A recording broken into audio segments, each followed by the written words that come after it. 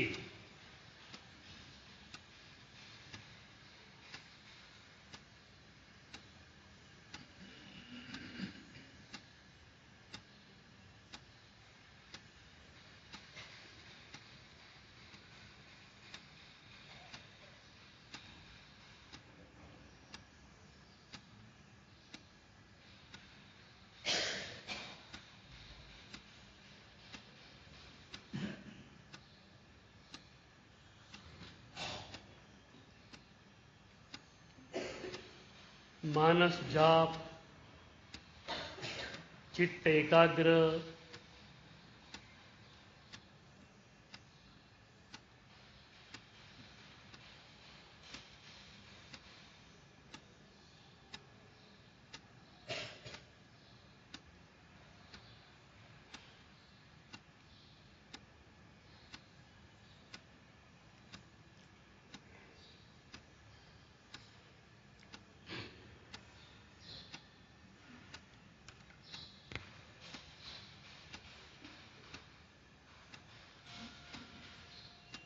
यह जो एकाग्रता मिल रही है ने,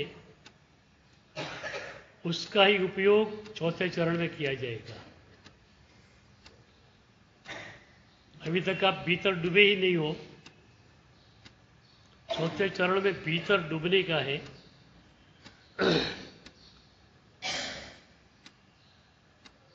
और भीतर डूबने के लिए एकाग्रता तो चाहिए ही। इस एकाग्रता को आप अभी प्राप्त कर रहे हैं।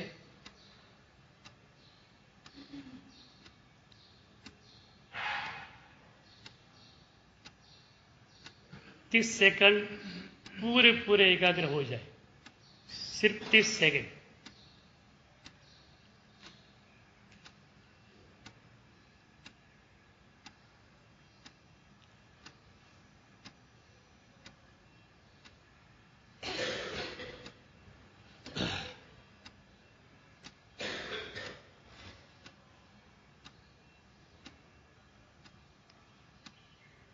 अब चौथा चरण ध्यानाभ्यास।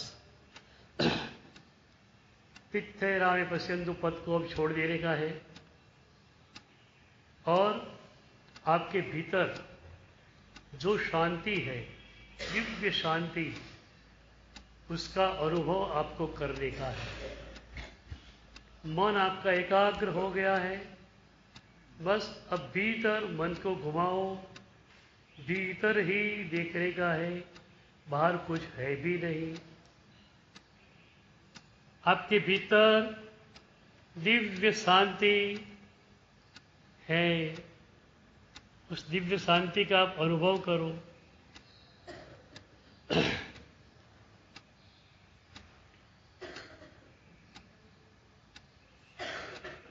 शरीर स्थिर, आंखें बंद, विचार नहीं, नींद नहीं।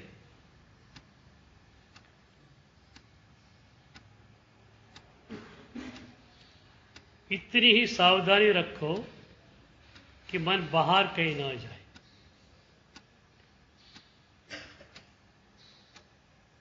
बाहर गया मन कोई भी विचार में, पीछे बुला लो।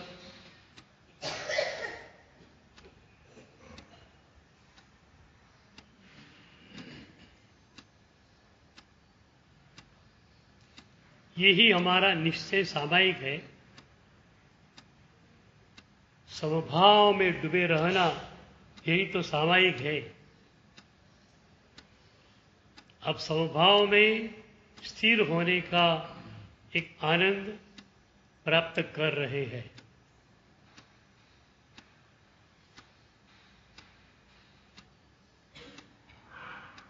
मन यदि बाहर नहीं गया तो भीतर ही है। भीतर का आनंद अभी तक क्यों नहीं मिला? मन भीतर था ही नहीं, मन बाहर ही बाहर घूम रहा था।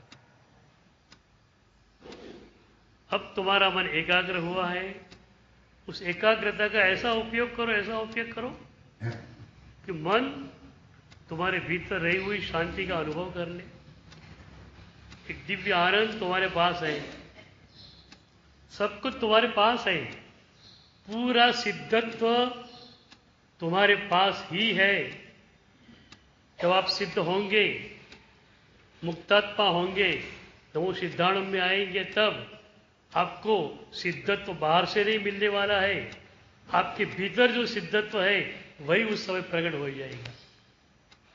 आप सिद्ध हो, आप मुक्त हो, तो आपके भीतर जो दिव्य आनंद बह रहा है, उस आनंद का अनुभव करो। ऐसा आनंद कभी ऐसा आनंद नहीं आया हो, ऐसा आनंद।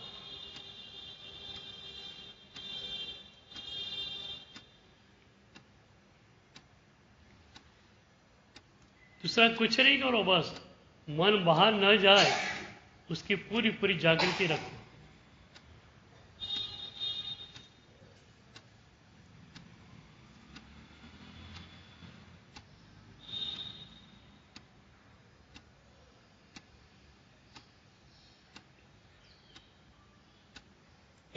इस खंड में, यहाँ के पूरे वातावरण में जो शांति छाई हुई है, इससे भी अधिक शांति तुम्हारे मन में है ही, तुम्हें इसका अनुभव करना है।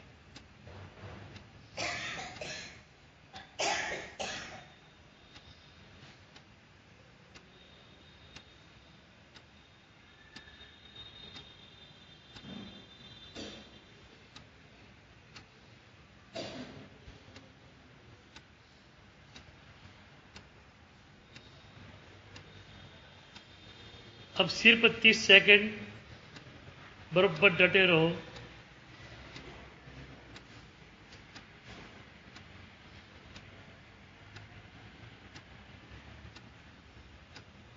भीतर कुछ फील हो रहा है, और इसमें भी विकल्प नहीं करना है। फील हुआ न फील हुआ कोई बात नहीं, क्या हुआ क्या ना हुआ वो भी ध्यानाभ्यास में नहीं आता है।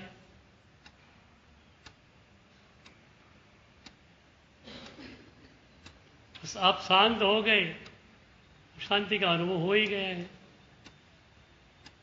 अभी शांत चित्त से आप बैठे हो।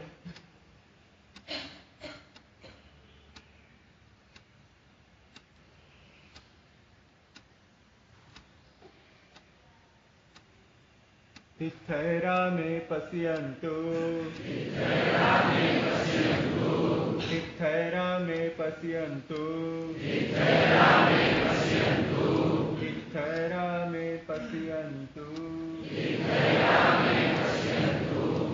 आंखें खोल सकते हैं।